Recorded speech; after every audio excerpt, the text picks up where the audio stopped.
देशाला 5 दशकांहून अधिक काळ दिशा देण्याचं काम करणारे माजी पंतप्रधान अटल बिहारी वाजपेयी यांनी नवभारताचा पाया रचला असं प्रतिपादन मुख्यमंत्री देवेंद्र फडणवीस यांनी केलं।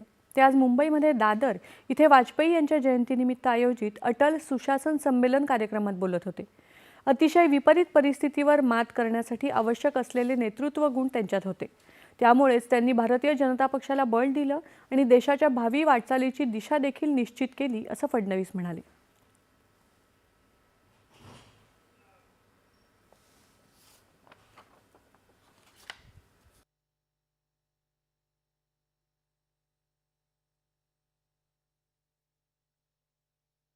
की भारताची सर्वात वेगानं अर्थव्यवस्था ही अटल बिहारी वाजपेयींच्या काळात वाढली। जगाने ज्यावेळेस बहिष्कृत केलं आणि परिष्कृत केलं त्याही वेळी ठामपणे आपल्या अर्थव्यवस्थेला उभं करणारे अटलजी होते।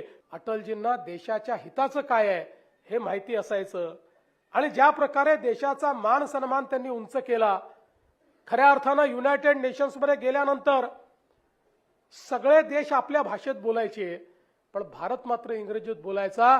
अटल बिहारी वाजपेयी पहिले असे प्रधानमंत्री ठरले, पहिले असे नेते ठरले, परराष्ट्र मंत्री ठरले। त्यांनी ठामपणे सांगितलं, मी पण माझ्या देशाच्या भाषेत बोलणार, तुम्ही माझ्याही भाषेचं ट्रान्सलेशन करा आणि हिंदीमध्ये त्या ठिकाणी भाषण केलं आणि तेव्हापासनं युनायटेड नेशनमध्ये हिंदीचंही ट्रान्सलेशन सुरू झालं आणि हिंदी भाषेला, भारतीय भाषेला पहिल्यांदा रिकॉग्निशन त्या ठिकाणी मिळालं।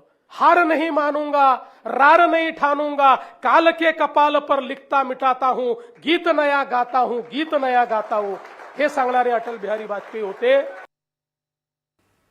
भारताची ताकद जगाला दाखवण्याचं आणि जागतिक नकाशावर भारताचं महत्त्व अधोरेखित करण्याचं काम माजी पंतप्रधान अटल बिहारी वाजपेयी यांनी केलं।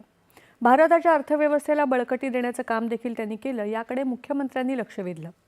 आगामी महापालिका निवडणुकांमध्ये वाजपेयी यांनी दाखवलेल्या मार्गावर चालून विजय मिळवण्याचं आवाहन मुख्यमंत्र्यांनी यावेळी केलं। पंतप्रधान नरेंद्र मोदी यांनी पंडित मदन मोहन